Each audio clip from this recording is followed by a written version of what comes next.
The harbour in A Coruña is well protected from large waves, and traffic entering the marina is supposed to keep below 2 knots. However, local fishing boats and pilot vessels don't follow that rule, which makes the marina quite rolly. The guest dock at the marina is very centrally located, within walking distance from almost everything.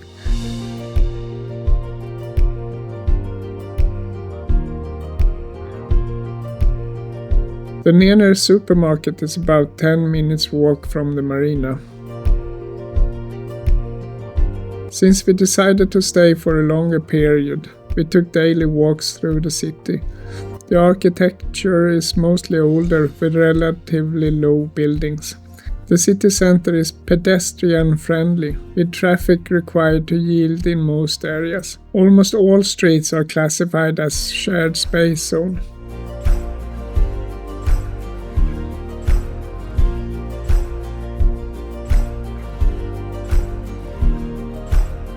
There weren't many people out during the day.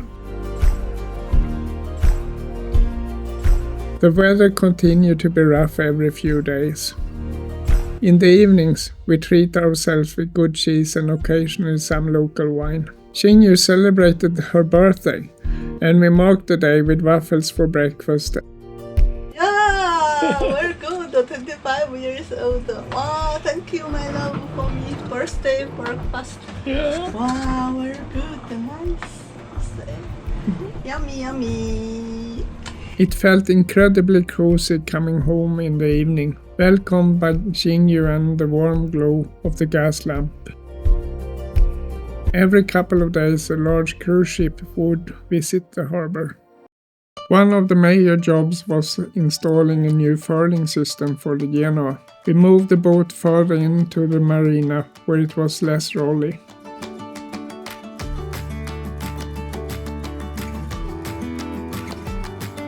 We covered the dock with cardboard to prevent small parts from falling through the gaps. We began by measuring the old forestay. The new aluminum profile and forestay were then cut to the correct length.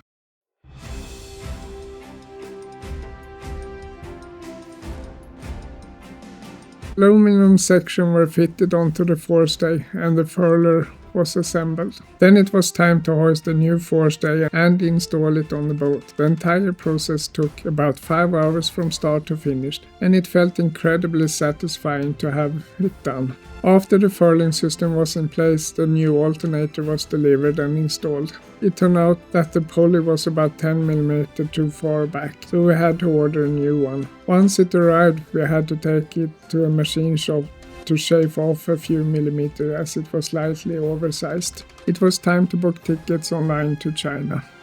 If you enjoyed this episode, don't forget to like and subscribe. It really helps our channel to grow. Feel free to leave a comment if there is something you'd like to see in the future episodes. In the next episode, Christmas is approaching. The city is decorated and we explore a bit more. We were now ready to fly home to China via Madrid.